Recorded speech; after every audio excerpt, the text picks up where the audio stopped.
নিয়ে নিয়েছি এখানে একটা এঁচড়, মাঝারি সাইজের। এঁচড়টা দিয়ে আজকে বানাবো চপ। চপ বানাবার ভিডিওটা সম্পূর্ণ সবাই দেখবে। গরম জল বসিয়ে দিয়েছি, গরম জলে দিয়ে দিচ্ছি অল্প করে একটু লবণ। আমি এঁচড়গুলো ধুয়ে নিয়েছি, ধুয়ে দেখো এরকম লম্বা লম্বা করে কেটে নিতে হবে।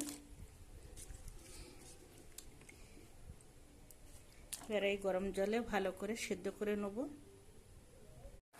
এঁচড়টা খুব ভালোভাবে সেদ্ধ হয়ে গেছে। এখানে দিয়ে দিচ্ছি কটা চিংড়ি মাছ এই গরম জলে।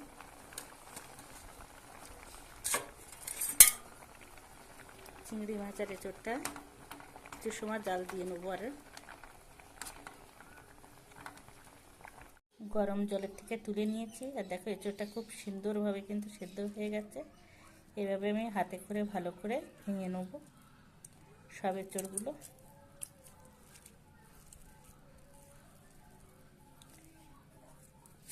কি সুন্দরভাবে দেখো ভেঙে যাচ্ছে। ভালো করে একটু সেদ্ধ করে নিতে হবে। আর চিংড়ি মাছগুলোকেও আমি কিন্তু এই যে হাতে করে এইভাবে এঁচড়ের সাথে এভাবে ভেঙে ভেঙে দিয়ে দেবো।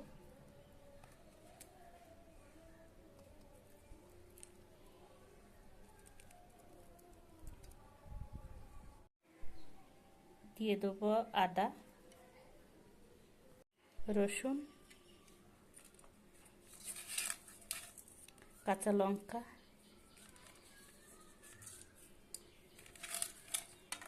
পেঁয়াজ,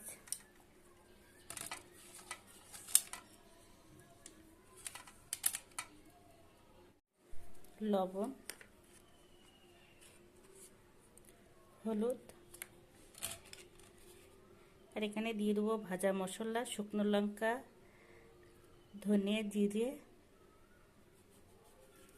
আদা ভাঙা মশলাটা পুরো দেখো মিহি করা না, আদা আদা ভাঙা এই মশলাটা দিয়ে দিয়েছি।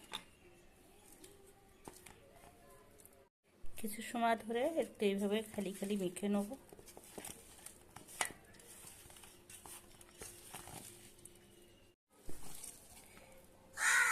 এবার দিয়ে দেবো বেসন। আপনাদের কাছে যদি বেসন না থাকে তো ময়দা কি আটা আপনারা দিতে পারেন। ডাল থাকলে ডালটাও বেটে দিতে পারেন। এবার ভালো করে এইভাবে মিশিয়ে নেবো। আগে আগে জলটা দেবো না, জল ছাড়াই আগে কিছু সময় মেখে নেবো।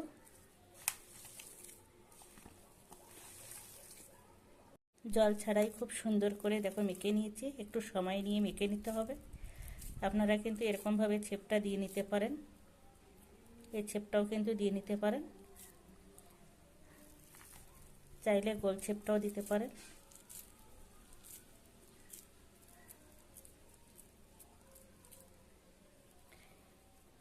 আমি এবার ছেপগুলো দিয়ে নেব।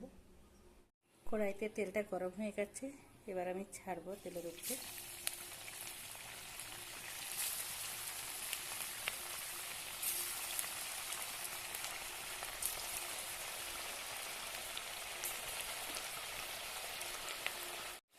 কিছুটা সময় নিয়ে ভেজে নিতে হবে।